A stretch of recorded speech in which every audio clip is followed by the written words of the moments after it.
Still got your sexy shorts there. This is casual session at Zen Mystery TV. Casual Friday. We went from nice shirts, a little tight sheet costume, and nice, yogi guru white shirt. We're like t-shirts now. So welcome to Zen Mystery TV. Laundry. I think it's time to go laundry.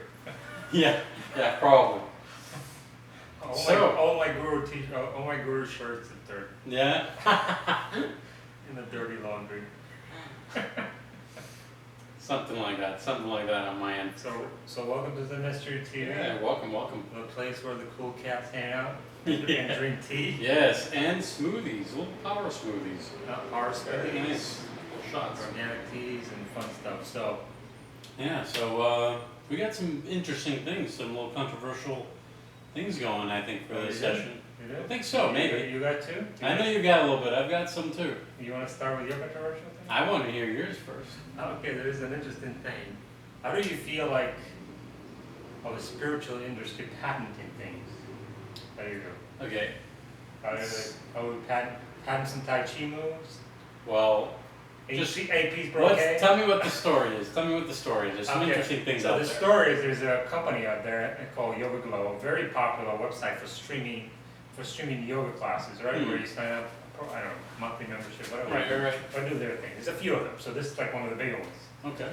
Well, the whole yoga community is riled up because there's this website opened up called Yoga International. So I hope they're good. We're giving them 12. 3 months into it, they get cease and desist letter from Yoga Glow. Says, well, you showing videos, streaming videos online the way we do it, and we have a patent filed. If you look, so we did a little digging. We looked into it. They patent some stuff. So if the camera is in the front and just steady camera, and then there's, I guess, mats lined up alone, and there's a teacher walking in between, and everybody's facing the camera, and there's a certain, that's what they patented that way. Interesting. Okay. So I think they invented the new style of. They invented a new style. Like they invented YouTube videos. They invented the online video of yoga teaching. Apparently, is what they're saying. Yeah. Now hold on a second. So let's go back. They've got a patent pending. I think. I'm not sure. Hopefully not approved. It sounds weird. If they approve something like that, it's insane. To me, it sounds ridiculous. I mean, coming from a filmmaking standpoint, I would find it very hard to believe that a way of shooting anything would be open to the possibility of patenting. I don't know, maybe the way they're setting up the structure online and the way they're doing things, but if they send a cease and desist letter, we're getting into, we're not lawyers either or anything like that, but there's a couple different things there.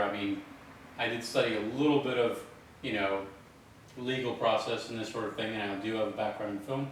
I believe that it's highly unlikely they'll get the patent, but they're just sending letters out. I was trying to figure out. I think these guys should fire whoever's in charge. Well, apparently it's pretty much settled that the PR on it is ridiculously bad now. So what happened is they did that, and then they, instead of figuring out what they're going to do, they dug their heels in, and they wrote another letter. It's like, we're not doing anything wrong. We're just trying to protect our livelihood and our company and our intellectual property. And everybody says, there's already like thousands of people signed a petition for them to withdraw their patent, right? So Yoga Alliance got involved. Yoga Alliance is involved. On which so, side? Not on Well, no, I was about to say. Okay, Yoga Alliance created a petition. Oh. And already, I think up to date, like 6,000 people signed it up. I think the Yoga Alliance has a little bit of weight to throw. So it's very interesting. So the whole topic is not. The question is, should be spiritual businesses patent or trademark or copyright stuff? Should they do it? Should like the guru I patent the way I speak? People do that? What do they do? You go into as far as like transcendental meditation. Isn't it patented somehow? They're patented kind of like process? I'm gonna look into that. That's funny. I mean, I think that's where it just occurred to me all of a if, sudden. if some kind of meditation technique is patented, I think maybe that's where the laughter yoga was created after. They're like, Patented. I'd like to patent that laugh. So, here, cease and desist to all of you out there. No laughing. so, no, I mean, I'm saying laughter yoga was created after they were laughing at patents. Oh, I was going to say that we should patent our little moment right there as well. I think we should patent the way we sit at the table and the There. camera right in front of us. With a little Perfect. pillow in the middle. Anybody puts a pillow in the middle, that's it. Done, they're out. And they can't have shots of power, Smooth. organic power smoothies or tea at the same time at the pink show. So it's very Nah, interesting. we're getting on a little too far with that, but I think it's very funny. I found it very hilarious because I called them on YouTube the Monsanto, and I said it this way. And now the Monsanto of yoga has been created. ooh. Oh, I mean, I think there's a collective. That's a collective O for the internet there. Right? well, I think they're living outside. I don't think they realize that social media is already up and running. Like, the minute they put that thing in, like, I don't know whose bright idea that was send cease and desist letters. Like, oh, because Some very bright-minded Vice president of something. MBA major. yeah, it seems like they hired a bunch of MBAs that have no idea about spirituality or yoga, what it is, and they're treating it as a product, as like they created maybe some medicine or something. They created some drug or something. It's they're the only one who do it. I mean, they run it as It's tricky. There are people that want to try and make a living, but I think that if you ever try, when you get into trying to corner the market on some kind of, and turn it into a commodity, that's where you start getting into a very tricky subject. And I have something related to online videos myself today. so But, the flash is that word flashback? No, not flashback. where are you going? Well, why people are upset, and Right. everybody's upset. That what are they doing? They even heard what yoga means. That's first of all. They're like, do you know what yoga is? Like, should you read some limbs of yoga, yamas, niyamas, whatever? Yogis are really mad. And maybe breaking some yoga. They're Yama- breaking yamas, their yamas, hims yamas, like and they're about to break their niyamas. They think yogis are mad, and they think they're breaking maybe themselves a few yamas and niyamas there, right? So. I know. So I the know other very thing much. what they said is phenomenal. I think I like it a lot. They said it's a very popular website. People talk here as I missed it. Like, oh, Yoga Glow, check it out. I'm like, oh, I'm gonna go check it out. And I looked at it before this whole I've read about that. I was like, they say, we go to Yoga Glow not because of the way you film, it, not because you do whatever you do. It's for the teachers. We love the teachers. That's why we do it. So. Interesting. There we go. Dispiritualization of yoga industry. Well, this is we're interested in any. It's the That same shows thing. you where yoga is in the United States. That shows where. Could it commoditizing be a phrase, like the attempt to turn everything into a commodity? This moment you start to get that just the same way I think with, the mystery or the mystic path, and then the religion that then follows it. Hopefully you maintain the mystic teachings. You've got the stuff, the fluff that is left over for the masses, so to speak. Which goes into a very interesting. I'll probably, if you're okay, I'll lead into my topic, which actually, like I was saying, is something related to the idea of online courses, and then also the idea of a very fundamental energetic reason, something that's fundamental to the internal science of the practice. One of the things that has come up many times as a Tai Chi instructor, meditation instructor, and Qigong, sacred movement, or anything that I do, it comes up that students eventually are asking, can we see a video? We would love to see a video. Is there something that I can follow? And for a while, the way I address it is I would say, listen, the main thing is that, just come to class. Don't worry so much about the movements. Let them slowly kind of sink in. And that's the best way of going about it. And eventually, more and more I got asked again and again, and then sometimes I ended up looking up for some videos, like on YouTube and this sort of thing, and I sort of suggest maybe one or two, something like that. And I eventually did film. I told them, listen, if we do a teaching, if we have a lesson, and you film me doing it, then that's for you, and that would be good.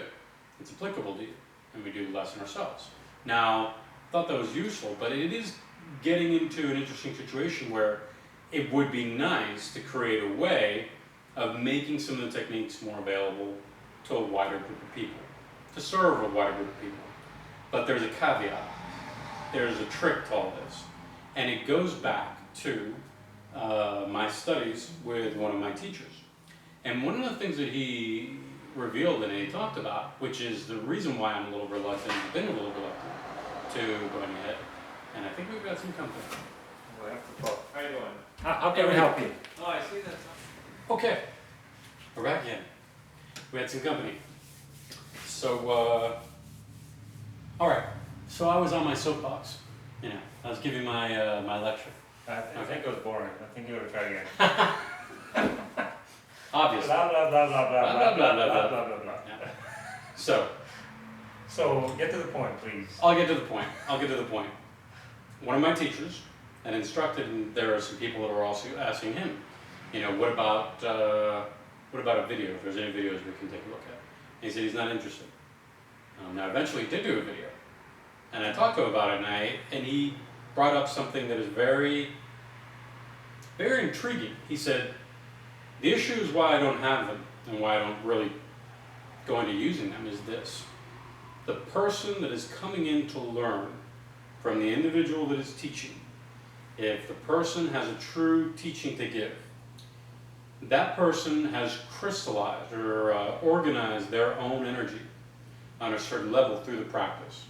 The person that is going to learn from the teacher is not so much just learning physically what's going on or listening, but their energy is comprehending and observing the energy of the teacher, and it's learning to organize itself.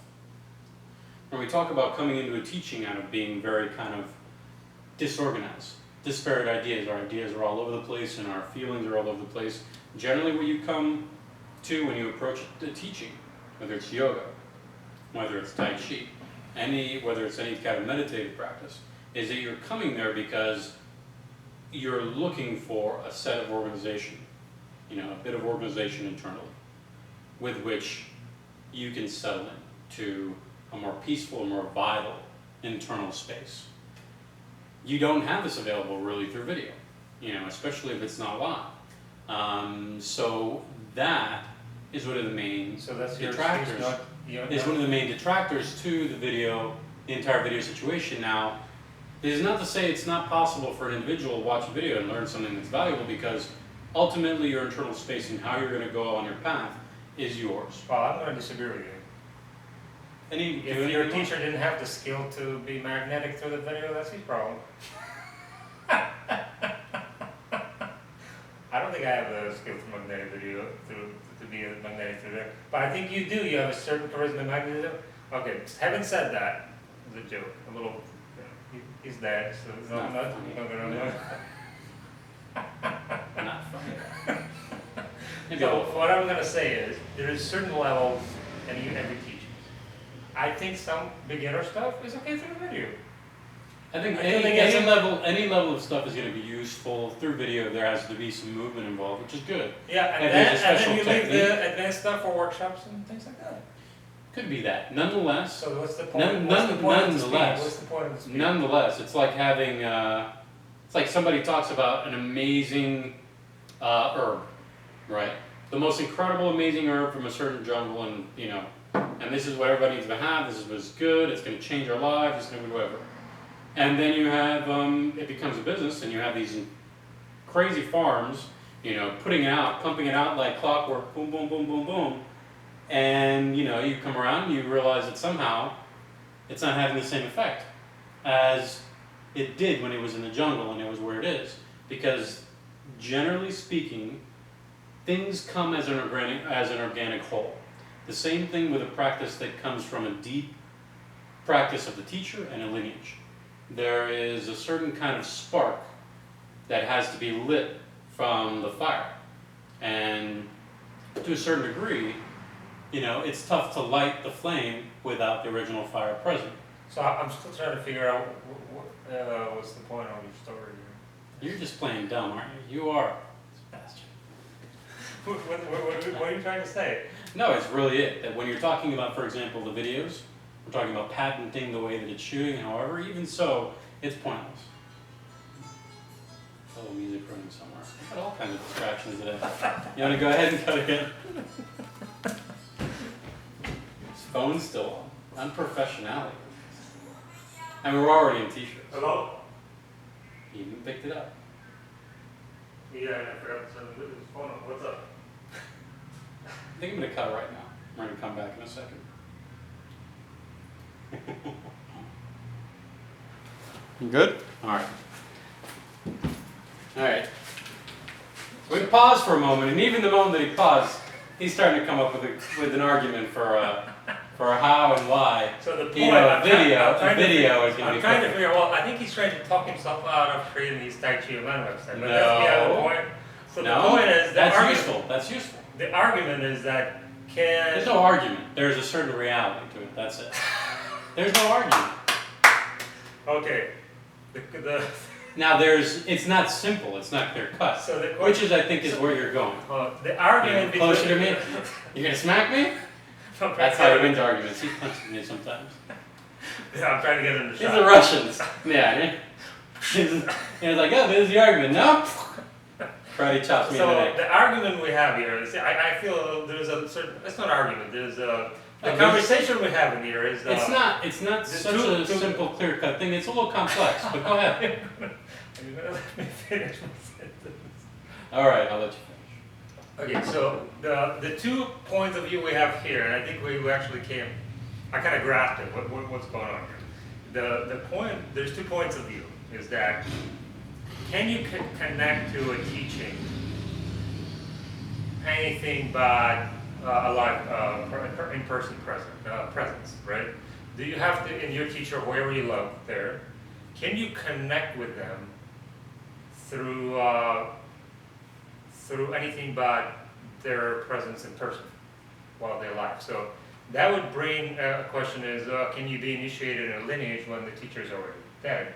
And I know we discussed that, and I know you're skeptical about it because can somebody be initiated in sannyas, let's say in Osho teachings,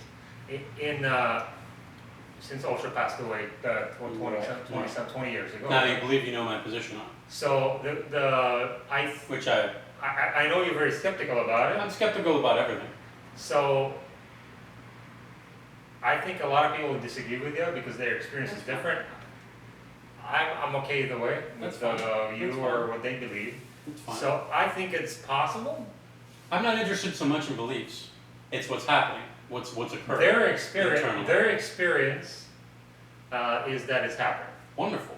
I think that's what matters. So I'll leave the thing for you is that if you can't experience it, doesn't mean it doesn't exist. No, of course not.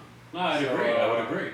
Now, this is the thing that's interesting, is that the way it works, the way it seems to work, is that if you are open, you know, when one of these things in these teachings is that you're truth telling, you're going into a certain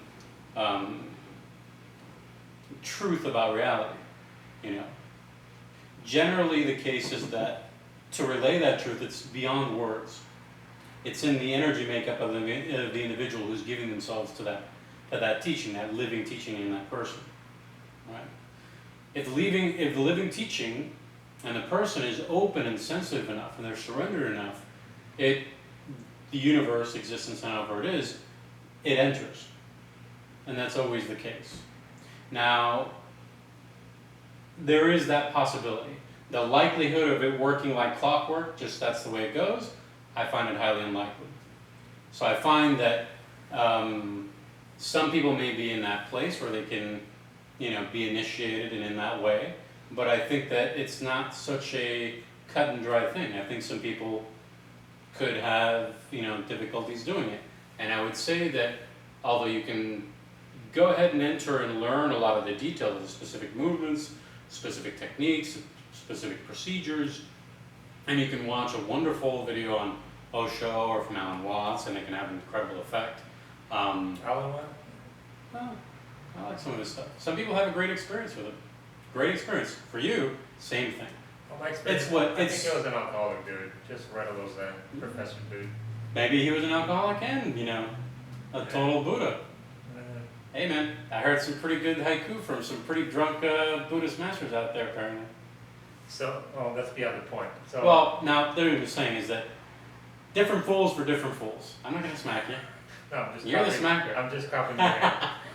You were so serious. That's good. But, so, that's the thing. It's really on a case-by-case basis. I but think generally, you should be more open. I am open, but I am skeptical. You're skeptical. Of course. Guarded. It's just I think there's way too much because of the kind of movement, the social movement that the New Age and, progressive, whole kind of idea that it's very in is that there's a very big feeling that, believing is doing. That knowing the path is the same as walking the path. And it's a very different thing. And I think a lot of people satisfy themselves with watching the videos, with doing some movements, and going to some yoga classes, some Tai Chi classes, learning some pretty impressive looking, beautiful looking stuff. But, they're out, their hour's over, and they go about their day. They put their money in, they put their so amount of time, and it doesn't bleed deeply into their lives. And,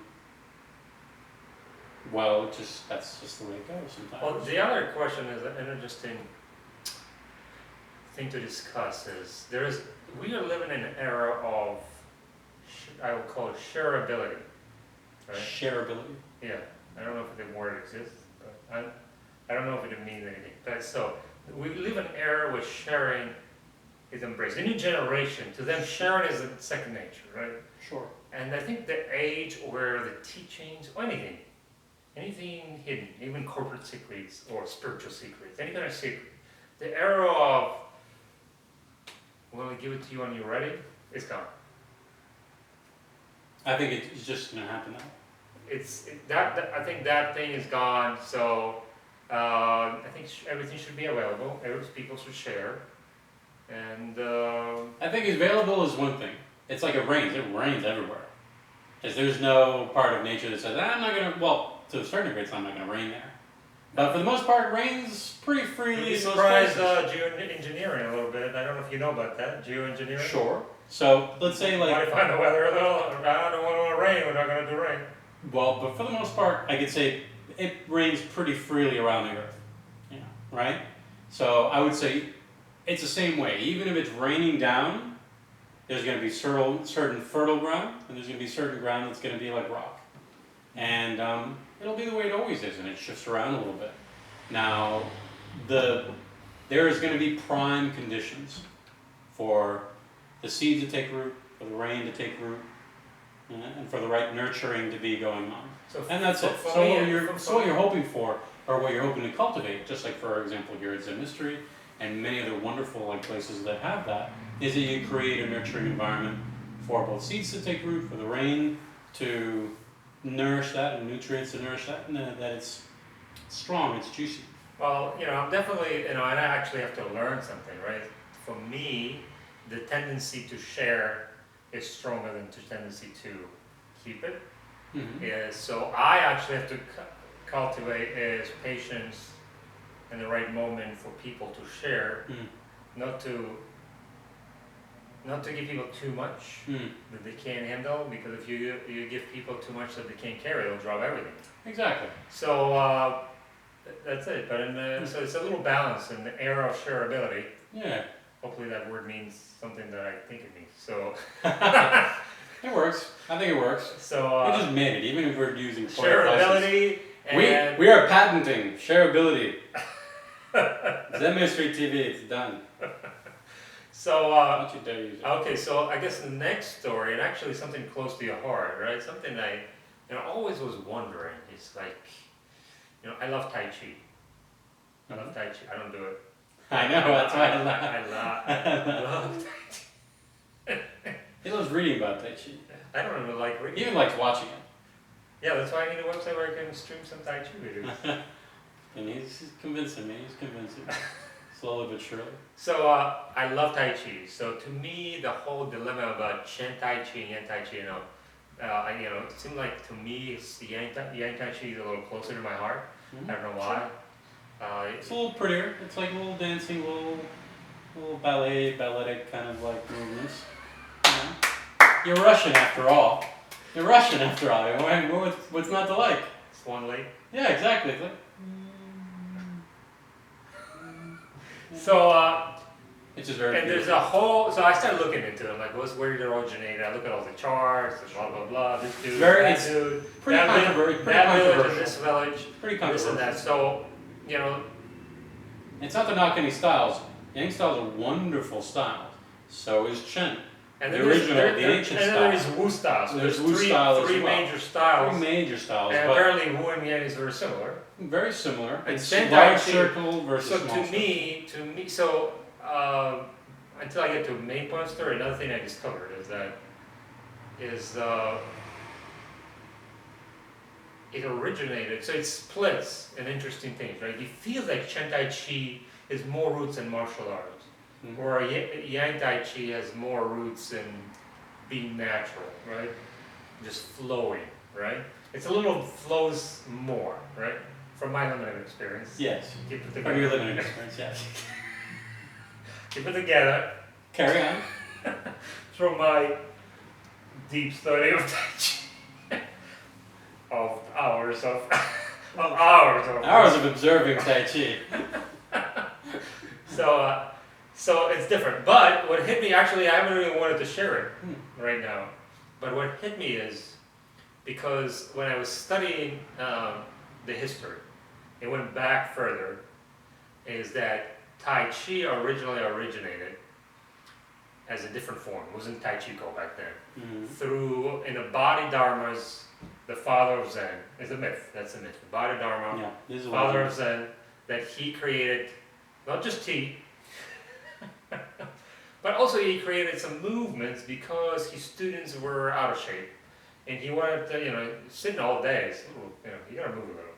So he created some movements, and I think it originated. So, and then it took off from this. And then there is a picture of the real father of Tai Chi, can't remember his name. He looks like an image of Lao Tzu, right? So there's two mythologies around here. Yes. Mhm. But I think even though it's ancient Chinese, fascinating schools of spirituality, right? The Taoism, Zen, they have their differences, even though it's all being natural. It's all about being natural. It's all about cultivating its naturalness. So, we're having an argument between the Tai Chi aficionado and the Tai Chi teacher. Aficionado? Yeah. I don't even know what it means. It sounds horrible. So It's somebody who's a fan. So You're a fan of Tai Chi. You think it's a great idea. It's beautiful to look at. It's beautiful to read about. Now, it's interesting things. So what it's hit me is that there's the Chen Tai Chi versus Yang Tai Chi. To me, it feels Chen Tai Chi could be more in line with the first myth of Bodhidharma, and the second one of Yang Tai Chi more feels in line with the teachers of Taoism. The feeling is Because the reason I'm feeling that Sure. way, because Taoism, or let's say Lao Tzu, is all about being like water and flow. Yes. And teachers of Bodhidharma is all about being natural, being flow, and then with a little snap, throwing people out of windows. so when you see a flow of Chen Tai Chi, they flow and then they do some a little more sharper movements. From my limited view of Tai Chi. I'll tell you what it is very simply. And Yang Tai Chi is a little dance. Beautiful. It's a martial art as well, but the difference is this. Chen Tai Chi is original Tai Chi. There's no other Tai Chi before that. There was Chen Tai Chi, and then there was what became Yang style. Now the origination of it is a little tricky, but the idea is that the Wushu traditional Shaolin martial arts came through body dharma.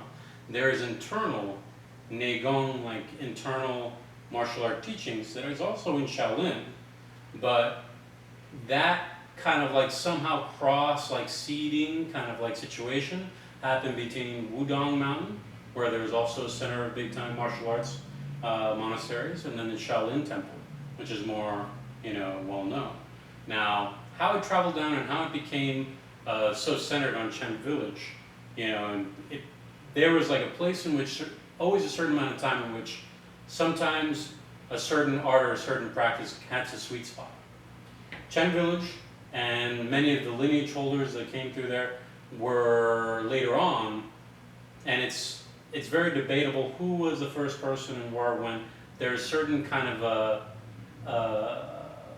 really strong suspicions, but what it is that Tai Chi in and of itself was perfected in that kind of general area, and in Chen Village, that's where your lineage strongly holds.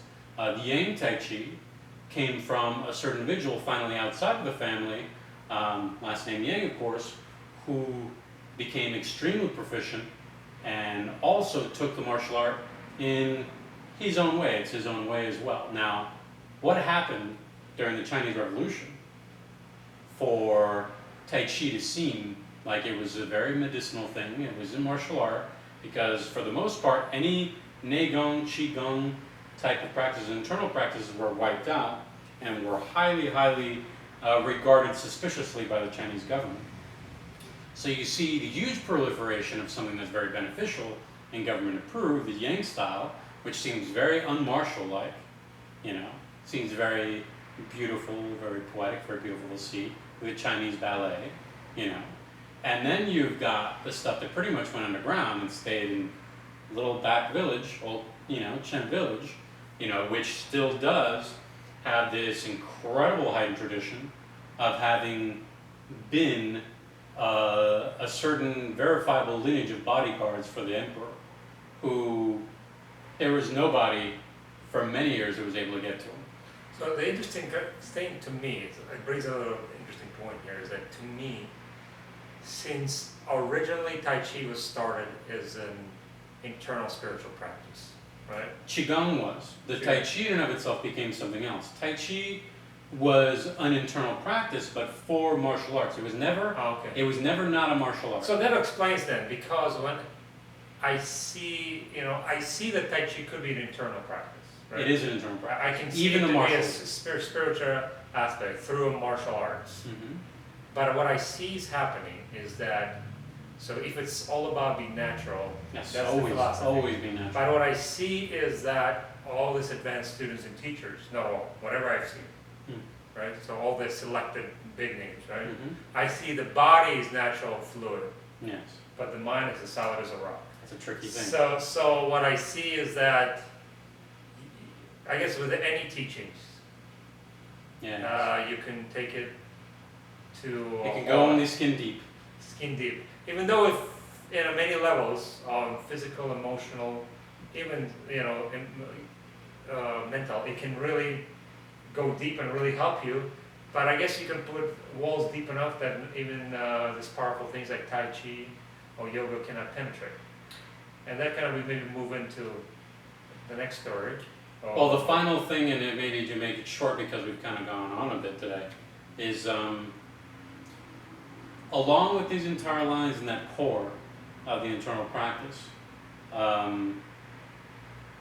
teaching and the way you practice and the way you approach your practice.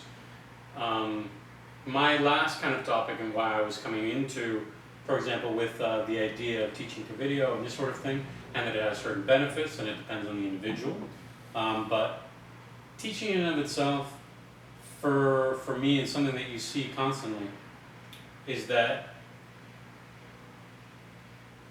for an individual that teaches, and it goes back to this message that I received from my teacher, that there's something else that is going on between the student and the teacher in classes, or when you're sharing a teaching. Of course. There's something deeper that's going on. That doesn't have anything to do with what's being said. It has nothing to do, maybe not nothing to do, but it has marginally to do with what's being done. It has much more to do with the energy and the presence of the teacher Well, I think it has and the sensitivity of the student. I think what's really happening, I'll go a little deeper, because I studied that a little bit. Let's say I'm not really in the guru path, like some people are, which very few people are. Mhm. And in the guru path is discussed a lot, Mhm. because that's, the spiritual practice is based on the teacher-student relationship a lot. This is all it is, right? Mhm. So it's really all about students' ability to let go, and it's all about trust, and so ability to trust the universe by trusting the teacher first. So by trusting the teacher, you open up to the whole universe. Well, So that's what they talk about. in going further than that, if there's going to be something that is going to be learned, the teacher themselves has to have a very strong and a very stable natural internal practice. Well, I guess that's now. A teacher that does not practice is not a teacher, is what I'm saying. Your internal practice, is just a physical thing. and it's a physical thing, and I'm in the process actually myself. I do have my practice, my daily practice, which I do every day. But I'm in the process myself of recommitting myself to that practice and really going in deep into that, About time. into what that is, you know. Where's your practice? You practice a little bit. So just in that, there's a lot of people who both teach and do a lot of other things, and they find it very difficult to create that space for themselves. But you're still trying to teach and also tell your students to practice, because the practice blooms, or the teaching blooms in the practice. But if you're not digging the well every day and just making it fresh, even beautifying it, the mud starts to come in and clog. Eventually you can touch it, you can have your little satori's, you can have your moments of insight, but knowing is not the same as doing. And you have to be walking the path to be teaching the path. And then what will happen is eventually you'll be just repeating somebody else's words. Well, Which is hopefully, why or you're you- repeating your own words from when you were connected, when you were Some you know, words. at the ashram, when you were at in front of the teacher, this kind of like Yeah, moment be repeating some words that not. that isn't present, that isn't alive, that isn't in the moment, that isn't gonna really, hopefully do what you hope to do, which is that you keep the flame alive internally and you can pass on the spark to others. And that's the hope. All right. That's all you have to share today? Amen. Well, thank you for joining us. Yeah. I was in Mystery TV. Let's see Yes. how that is. We're very sneaky today. This is We episode- dressed down, but we got serious today. We got serious, professional, and I think this episode will be Sort of 49 minutes. Well, thank you for. Thank you for watching the feature film, Thank you. MTV, and for MTV. So For thank- Zen Mystery TV. Thank you for joining us, and this is Carlos Londoño That is me. of emeraldmedarts.com. And Soon to I was be about to say Russian Zukhanov. Dennis Zukhanov. soon to be Tai Chi streaming website. Yeah, we'll see. Next year. We'll see. So he's It'll be quality. No, it'll be he's, quality. he's backing down. Nah. Okay. It should be nice. And then Dennis Zukhanov on ZenMystery.com. So find us on Facebook and all the other social media. Yes. Namaste, everybody. Stay, my friends.